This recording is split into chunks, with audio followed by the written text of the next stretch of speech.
ଯୀଶୁଙ୍କ ଜନ୍ମ ବିଷୟରେ ଭବିଷ୍ୟବାଣୀ ଆଉ ସେଗୁଡ଼ିକର ପୂର୍ଣ୍ଣତା। ଏହା କେବଳ ଏକ କାହାଣୀ ନୁହେଁ, ବରଂ ଇତିହାସର ସବୁଠାରୁ ଅଦ୍ଭୁତ ଯୋଜନା।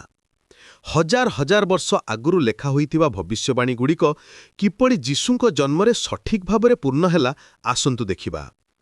ପୁରାତନ ନିୟମରେ ଯୀଶୁଙ୍କ ଜନ୍ମ ବିଷୟରେ ପ୍ରଥମ ଭବିଷ୍ୟବାଣୀ ମିଳେ ଆଦିପୁସ୍ତକ 3 ଅଧ୍ୟାୟ 15 ପଦରେ। ଏଠାରେ ପରମେଶ୍ୱର କହିଛନ୍ତି ଯେ ନାରୀର ବଂଶ ସର୍ପର ମସ୍ତକ ଚୂର୍ଣ୍ଣ କରିବ। ଏହା ହେଉଛି ପ୍ରଥମ ମସିହାଙ୍କ ବିଷୟରେ ସୂଚନା, କିନ୍ତୁ ଏହା କେବଳ ଆରମ୍ଭ। ଯିଶାଇୟ ଭବିଷ୍ୟତ ବକ୍ତା 7 ଅଧ୍ୟାୟ 14 ପଦରେ ଏକ ଅସାଧାରଣ ଭବିଷ୍ୟବାଣୀ କରିଛନ୍ତି। ଦେଖ, ଏକ କନ୍ୟା ଗର୍ଭବତୀ ହୋଇ ପୁତ୍ର ପ୍ରସବ କରିବ, ଆଉ ତାଙ୍କର ନାମ ଇମାନୁଏଲ ରଖିବ। ଇମାନୁଏଲ ଅର୍ଥ ହେଉଛି ପରମେଶ୍ୱର ଆମ ସହିତ। ଏହି ଭବିଷ୍ୟବାଣୀ ମରିୟମଙ୍କ କୁମାରୀ ଗର୍ଭଧାରଣରେ ପୂର୍ଣ୍ଣ ହେଲା। ମିଖା ଭବିଷ୍ୟତବକ୍ତା 5 ଅଧ୍ୟାୟ 2 ପଦରେ ସ୍ପଷ୍ଟ ଭାବରେ କହିଛନ୍ତି ଯେ ବେଥଲେମ୍ ଇଫ୍ରାଥାରୁ ଇସ୍ରାଏଲର ଶାସନକର୍ତ୍ତା ବାହାରିବେ। ଏହି ଭବିଷ୍ୟବାଣୀ ଯୀଶୁଙ୍କ ବେଥଲେମ୍ରେ ଜନ୍ମ ହେବାରେ ପୂର୍ଣ୍ଣ ହେଲା। କିନ୍ତୁ ଏଠାରେ ଏକ ଆଶ୍ଚର୍ଯ୍ୟର କଥା ଅଛି। ଯୋସେଫ ଆଉ ମରିୟମ ନାଜରିତରେ ରହୁଥିଲେ। ସେମାନେ କିପରି ବେଥଲେମ୍କୁ ପହଞ୍ଚିଲେ? ରୋମିଓ ସମ୍ରାଟ ଅଗଷ୍ଟ କେଶରଙ୍କ ଜନଗଣନା ଆଦେଶ ଯୋଗୁଁ ସେମାନେ ବେଥଲେମ୍କୁ ନେଇଗଲେ। ପରମେଶ୍ୱର ଏକ ରାଜାଙ୍କର ହୃଦୟକୁ ବ୍ୟବହାର କରି ନିଜର ଭବିଷ୍ୟବାଣୀ ପୂର୍ଣ୍ଣ କଲେ। ଯିଶାୟ 9 ଅଧ୍ୟାୟ 6 ପଦରେ ଆହୁରି ଏକ ଗଭୀର ଭବିଷ୍ୟବାଣୀ ଅଛି। କାରଣ ଆମ୍ଭମାନଙ୍କ ନିମନ୍ତେ ଏକ ବାଳକ ଜନ୍ମ ହେଲା, ଆମ୍ଭମାନଙ୍କୁ ଏକ ପୁତ୍ର ଦତ୍ତ ହେଲା। ଏହି ପଦରେ ଯୀଶୁଙ୍କ ବିଭିନ୍ନ ନାମ ଦିଆଯାଇଛି। ଆଶ୍ଚର୍ଯ୍ୟ ମନ୍ତ୍ରୀ, ପରାକ୍ରମୀ ପରମେଶ୍ୱର, ଅନନ୍ତକାଳୀନା ପିତା, ଶାନ୍ତିର ରାଜକୁମାର। ଏହିସବୁ ନାମ ଯୀଶୁଙ୍କ ଚରିତ୍ରରେ ପ୍ରକାଶ ପାଇଲା। ସେ କେବଳ ଏକ ମନୁଷ୍ୟ ନୁହନ୍ତି, ବରଂ ମାନବ ରୂପରେ ପରମେଶ୍ୱର। ଦାଉଦଙ୍କ ବଂଶରୁ ମସିହା ଆସିବେ ବୋଲି ଅନେକ ଭବିଷ୍ୟବାଣୀ ଅଛି।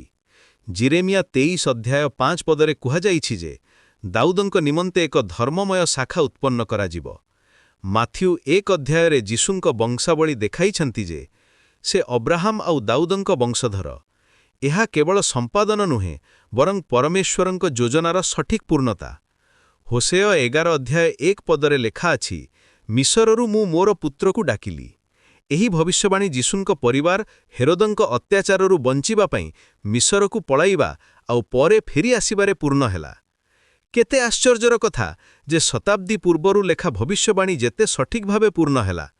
ଜିରେମିୟା 31 ଅଧ୍ୟାୟ 15 ପଦରେ ରାମାରେ କାନ୍ଦଣା ଆଉ ବିଳାପର କଥା କୁହାଯାଇଛି। ଏହା ହେରୋଦ ବେଟଲିହିମ୍ର ଶିଶୁମାନଙ୍କୁ ହତ୍ୟା କରିବା ସମୟରେ ପୂର୍ଣ୍ଣ ହେଲା। ଏପରିକି ଦୁଃଖର ଘଟଣା ମଧ୍ୟ ପରମେଶ୍ୱରଙ୍କ ଯୋଜନାର ଅଂଶ ଥିଲା। ଯିଶାୟ 44 ଅଧ୍ୟାୟ 2 ପଦରେ କୁହାଯାଇଛି ଯେ ଯିଶିର ମୂଳରୁ ଏକ ଶାଖା ବାହାରିବ। ଯିଶି ହେଉଛନ୍ତି ଦାଉଦଙ୍କ ପିତା। ଏହି ଭବିଷ୍ୟବାଣୀ ଯୀଶୁଙ୍କ ଦାଉଦିଆ ବଂଶରେ ଜନ୍ମ ହେବାକୁ ସୂଚିତ କରେ। ଯୀଶୁ କେବଳ ଦାଉଦଙ୍କ ବଂଶଧର ନୁହନ୍ତି, ବରଂ ସେ ହେଉଛନ୍ତି ସେହି ପ୍ରତିଜ୍ଞାତ ରାଜା ଯିଏ ଅନନ୍ତକାଳ ଶାସନ କରିବେ। ମାଲାଖି 3 ଅଧ୍ୟାୟ 1 ପଦରେ କୁହାଯାଇଛି ଯେ ପ୍ରଭୁ ହଠାତ୍ ତାଙ୍କ ମନ୍ଦିରରେ ଆସିବେ। ଯୀଶୁ ଯେତେବେଳେ ଶିଶୁ ଅବସ୍ଥାରେ ମନ୍ଦିରରେ ଉପସ୍ଥାପିତ ହେଲେ, ସିମେଓନ ଆଉ ହନ୍ନା ତାଙ୍କୁ ଚିହ୍ନିଲେ। ଏହା ସେହି ଭବିଷ୍ୟବାଣୀର ପୂର୍ଣ୍ଣତା ଥିଲା। ଗାଲାତୀୟ 4 ଅଧ୍ୟାୟ 4 ପଦରେ ପାଉଲ ଲେଖିଛନ୍ତି, କିନ୍ତୁ ସମୟ ପୂର୍ଣ୍ଣ ହେବାରେ ପରମେଶ୍ୱର ଆପଣ ପୁତ୍ରଙ୍କୁ ପଠାଇଲେ। ଯୀଶୁଙ୍କ ଜନ୍ମ କୌଣସି ଦୁର୍ଘଟଣା ନୁହେଁ, ଏହା ପରମେଶ୍ୱରଙ୍କ ସିଦ୍ଧ ସମୟରେ ହୋଇଥିଲା। ରୋମିଓ ସାମ୍ରାଜ୍ୟ ଶାନ୍ତି ଆଣିଥିଲା, ଗ୍ରୀକ୍ ଭାଷା ସର୍ବତ୍ର ବ୍ୟବହୃତ ହୋଇଥିଲା, ଆଉ ରାସ୍ତାଗୁଡ଼ିକ ସୁବିଧାଜନକ ଥିଲା। ସବୁକିଛି ସୁସମାଚାର ପ୍ରଚାର ପାଇଁ ପ୍ରସ୍ତୁତ ଥିଲା। ଏହି ସବୁ ଭବିଷ୍ୟବାଣୀର ପୂର୍ଣ୍ଣତା ଆମକୁ ଦେଖାଏ ଯେ ଯୀଶୁଙ୍କ ଜନ୍ମ କେବଳ ଏକ ଐତିହାସିକ ଘଟଣା ନୁହେଁ, ବରଂ ପରମେଶ୍ୱରଙ୍କ ମହାନ ଯୋଜନାର ଅଂଶ। ପ୍ରତ୍ୟେକ ଭବିଷ୍ୟବାଣୀ ସଠିକ୍ ଭାବରେ ପୂର୍ଣ୍ଣ ହେବା ଆମ ବିଶ୍ୱାସକୁ ଦୃଢ଼ କରେ।